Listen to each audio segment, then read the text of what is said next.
Good morning, everyone. Chris Profi, Musically Obsessed. Happy Saturday to everybody out there. Cheers. All right, what I want to do today is I want to rank Johnny Cash's American studio albums that he did with Rick Rubin. Now, I'm just going to rank the studio albums, so that is not going to include Johnny Cash and Willie Nelson live, even though this was produced by Rick Rubin. This is an amazing album, but I'm not including that in the ranking.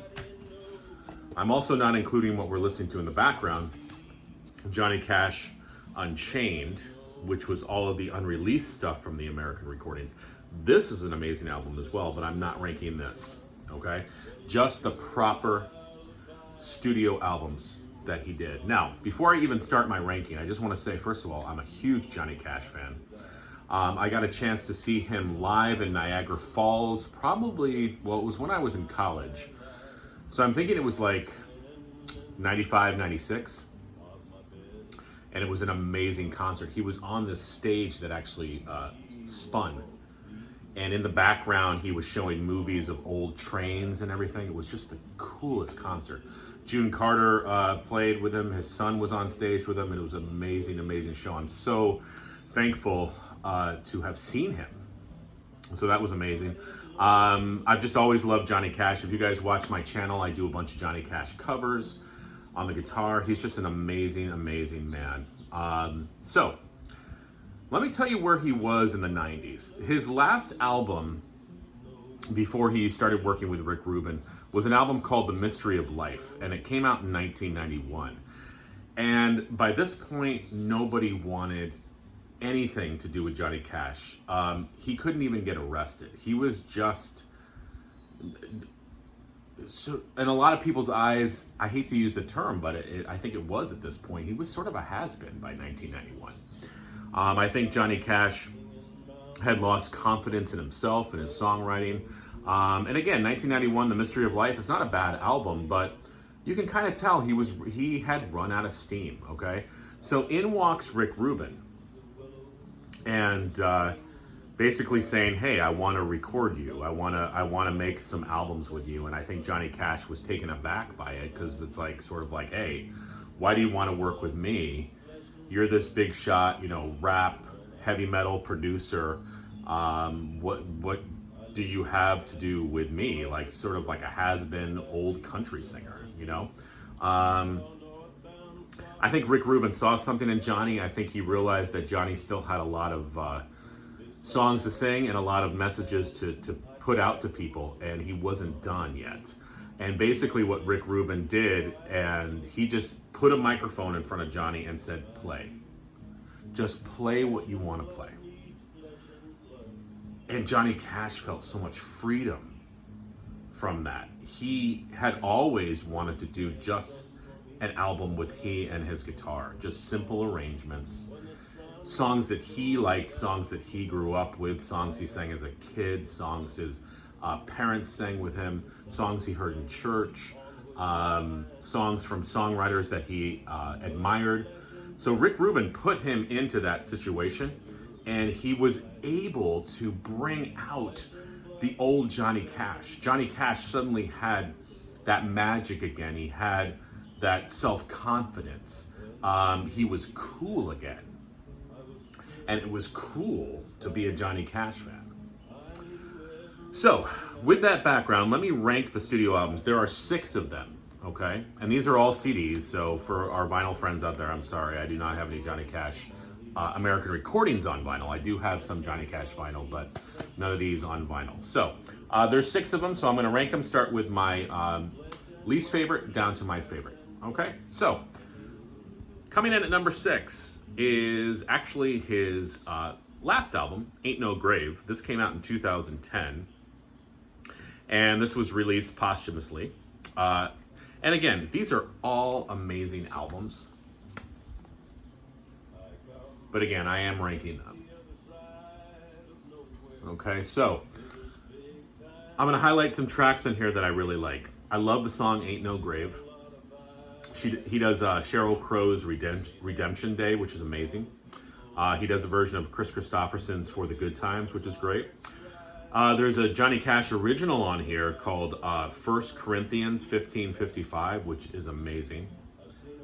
I love the song I Can't Help But Wonder Where I Went Bad. What's it called? Oh, Wonder Where I'm Bound. Sorry. I Don't Hurt Anymore is amazing. And Last Night I Had the Strangest Dream. So this is a very strong album. I think this and the first album are probably the most sparse arrangements, but this one is really sparse. And you can just hear Johnny Cash's voice and his body breaking down. It's sort of a sad album and a difficult album to listen to because you just know what he was going through health-wise. And then you think back to just how difficult his life had been in certain situations. So it's a difficult album to listen to. It's very sparse. I think that's why I rank it at number 6. I love it, but again, if I'm ranking them, this has got to come in at number 6. Next. In 2000, he came out with an album called Solitary Man. I'm putting this at number 5. Again, another amazing album. Some different players on here. You have Tom Petty on here, Mike Campbell, June Carter Cash is on here, Sheryl Crow again, Merle Haggard, Marty Stewart. So there's some big names on this album. Some big hits on here too. I mean, you know, he does Tom Petty's I Won't Back Down. He does Neil Diamond's Solitary Man. I love That Lucky Old Sun. Field of Diamonds is great. I See a Darkness, The Mercy Seat, I'm Leaving Now. He also does one U2 song. So, I mean, the songs are on this album. Again, it's an amazing album. For me, this is number 5 for me. Still amazing though. I love the look of these albums, the black, the whites, the grays. I just love how they're all connected, not only by producer, but also just by theme and arrangements as well. All right, now, turning my notes here. Coming in at number 4, I'm going with American Highways. This came out in 2006, so this was posthumously released. This is an amazing album. God's Gonna Cut You Down, Like the 309, which is a Johnny Cash original. He does Gordon Lightfoot's If You Could Read My Mind. Further On Up the Road, which is a Springsteen song. I Came to Believe, which is a Johnny Cash song. Love's Been Good to Me, which is a beautiful song. Rod McCune wrote that. I also like Frank Sinatra's version of that song. And I'm Free from the Chain Gang Now. Amazing. I've talked about Johnny Cash before and his spiritual songs. He's probably maybe one of 3 people that I can listen to sing spiritual religious songs. And the reason is because I believe him. And I also like what Johnny Cash does too, is he's not afraid to present the dark side of life. And he's also not afraid to share with you some darker things that he did in his life. So I tend to believe somebody more if I see the truth self. And Johnny Cash is a true person. He walked that line, not only with the song, but in his life. You know, I think he straddled that, what's good to do and what's not good to do. And he kind of delved into both sides, and he acknowledged it, and he was honest about it. And that is why I can listen to him sing spiritual songs, because I believe him. Amazing, amazing album. Okay, now coming in at number 3, The Man Comes Around. This was a 2002 release.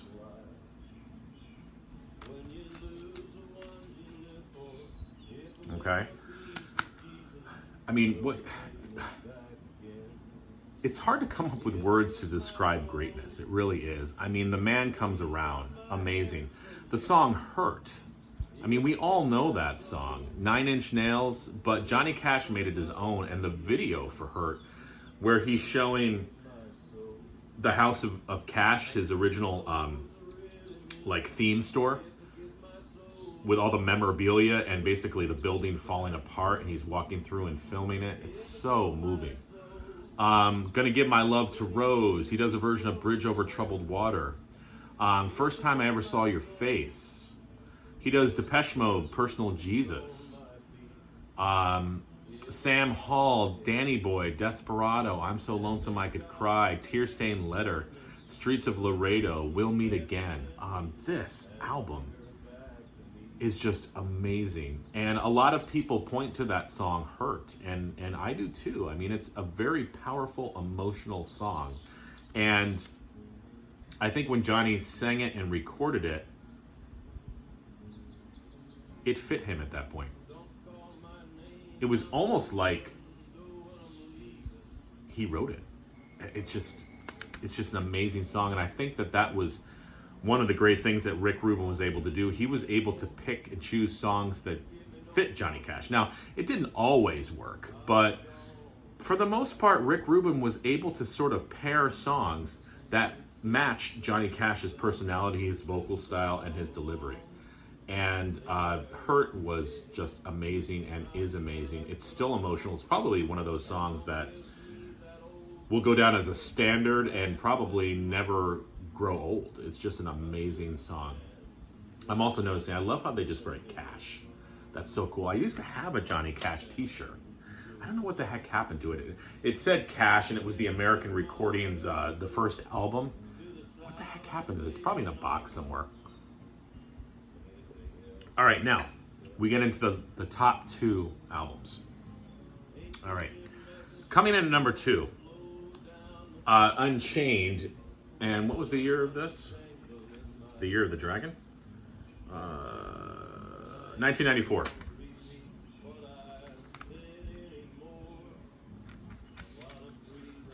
This was the album that basically had Tom Petty and the Heartbreakers as the backing band. And Tom Petty sang on this album as well.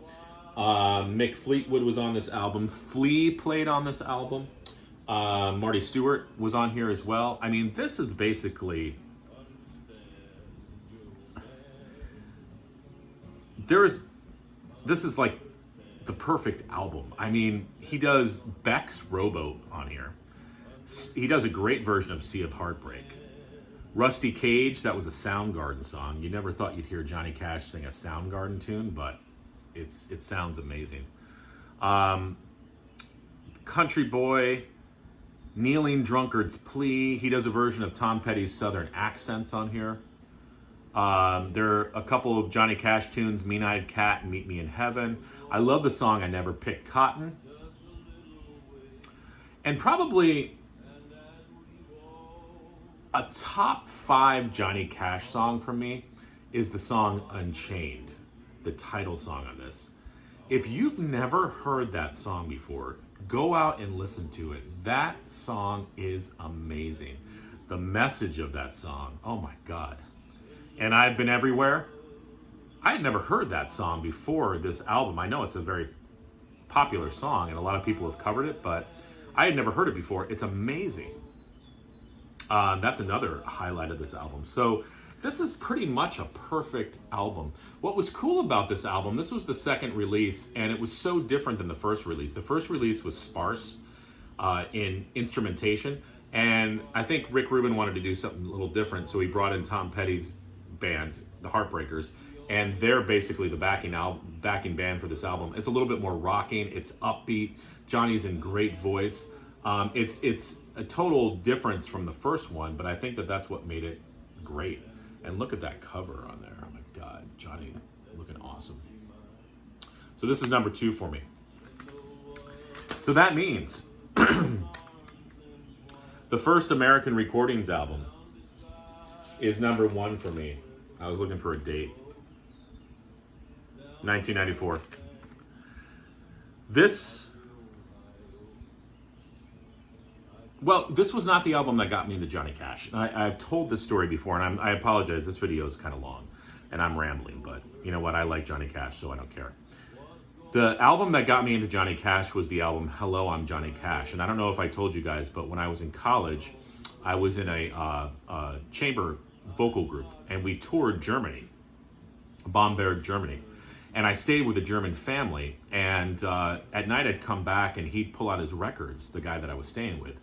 And he pulled out Johnny Cash, Hello, I'm Johnny Cash. I don't think I'd ever really sat down and listened to a full Johnny Cash album, and that album blew me away. He taped it for me on cassette. I listened to it on the way back to America, and it just became ingrained in me. And from there, I just went Johnny Cash crazy. So Hello, I'm Johnny Cash was the album that got me into Johnny Cash. I think this was actually the next album that I bought. This album, like the second one in the series, is flawless. This is an amazing album.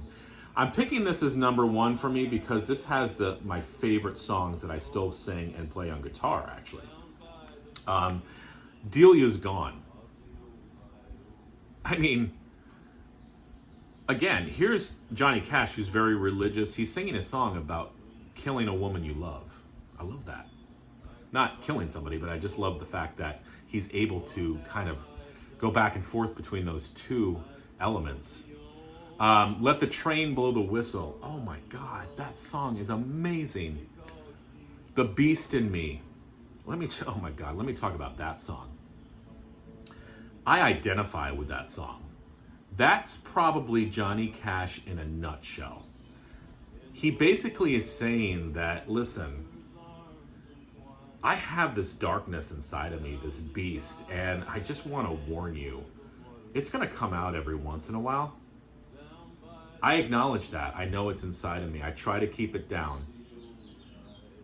But that beast is going to show its face every once in a while. And I think in Johnny Cash's life, that beast did show its face quite a bit. But I sort of identify with that because I've definitely seen the beast in me come out as well. And sometimes it's not pretty, but I think what we have to do is just acknowledge that and move on and say, hey, you know what? I know that that's a part of me, but I'm trying to control that. So that's an amazing song. Drive On, Why Me Lord. He does a song by Glenn Danzig on here called 13. Glenn Danzig wrote a song for Johnny Cash. Come on. Awesome. Oh, Bury Me Not, Bird on a Wire. Tennessee Stud, that's such a cool song. I think it's a live version on here.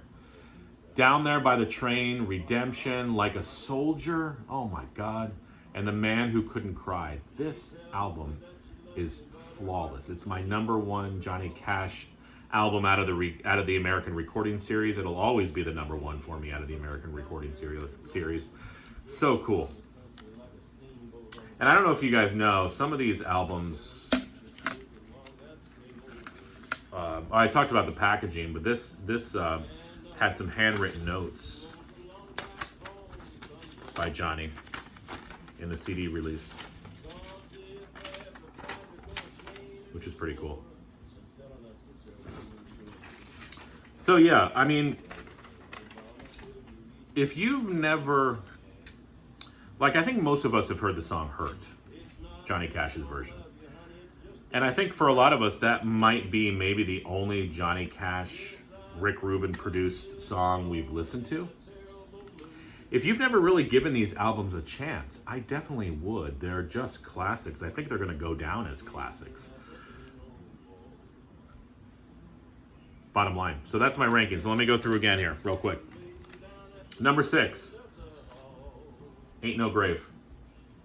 Number 5, Solitary Man. 4, 100 Highways. 3, The Man Who Comes Around. 2, Unchained. And 1, the self-titled Johnny Cash, just called American Recordings. So there's my ranking. I hope you guys go out and listen to some Johnny Cash. I mean, I love Johnny Cash. I wish I actually got into him earlier in life. Like I said, I don't think I really got into him until later in college. But I've made up for it, believe me. I mean, I've listened to so much Johnny Cash since 94. I've just bought everything by him. I have the box set. Like I said, I have Unearthed. I have the live album. I have some of his vinyl. You know, I play him on the guitar almost every couple days. He's just amazing. So I've rambled long enough. I'm sorry. If you're still watching this video, then thank you very much. Enjoy the rest of your day. Listen, please listen to Johnny Cash.